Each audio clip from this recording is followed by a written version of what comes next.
This is Steve Popper from Newsday, Knicks writer, and we're here beyond Knicks with maybe next Knicks.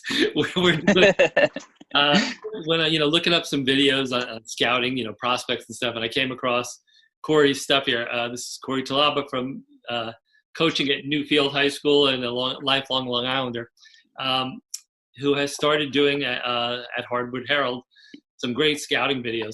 I guess, Corey, first take us through. How did you start getting into this, what you're doing right now, the videos? I know you've done some other work, but doing these scouting videos, how did it come about? I was it started last season, pre-draft. I was debating somebody on one of the prospects because is Darius Garland. He was injured. He didn't play a lot of games, so there wasn't a lot of film on him. And I was really high on him. I thought he was going to be a good player. I still think he's going to be a good player. But as I was debating, it was kind of just like, how do I prove it? So I found one of his games, and I started clipping, every possession he had together. And that was my first video. It's still up, and it's just literally music in the background and him playing.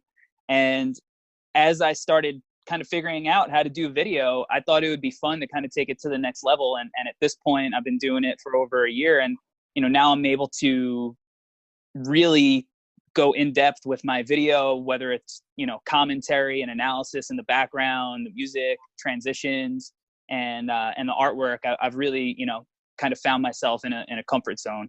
Well, taking it from that first argument to what you're doing now, are you surprised by what you're getting, the number of hits you're getting, the response you're getting, people reaching out to you about this?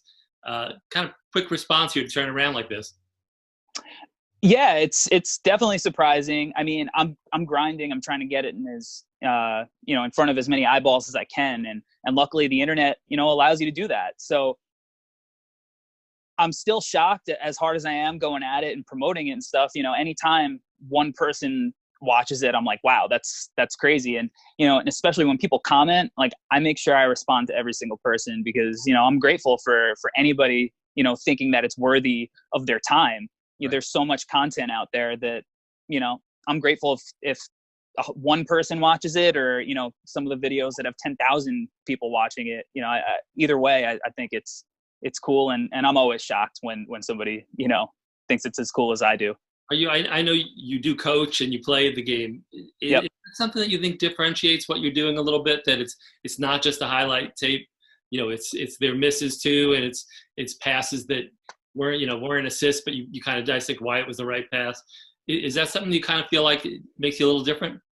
Yeah, I think so. I think, it legitimizes, what I'm putting out. I think, when I'm breaking down a defense and it's not necessarily a one-on-one situation, the player is on the weak side and they're either in the right or wrong spot, and I'm able to teach the person watching it, why what they're doing on that weak side is good or bad. I think it legitimizes the content that I'm putting out, where, anybody can put a highlight tape together, but all you're doing is showing, highlights, and you don't really get a full read on the player. So, me, and my background in coaching and running film sessions kind of allows me to go that extra mile and really help educate the viewer. All right, last thing right now, put you on the spot. Who do you love out of when you're looking at these tapes and breaking them down? Who are you seeing this year that you really like? My number one guy is Anthony Edwards.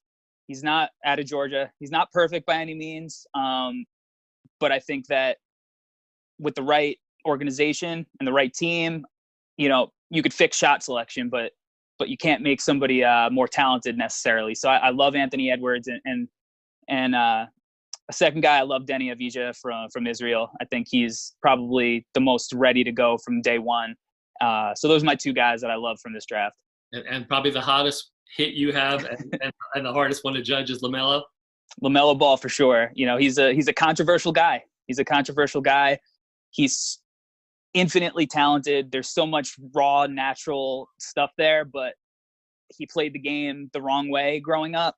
And that has both been a blessing and a curse, because it's allowed him to have such a natural feel, but it's also, kind of hurt him in learning the basics and the fundamentals and the intricacies of the game. And then you add, his dad into the mix, and, good for TV, good for for ratings, but Good really, for reporters.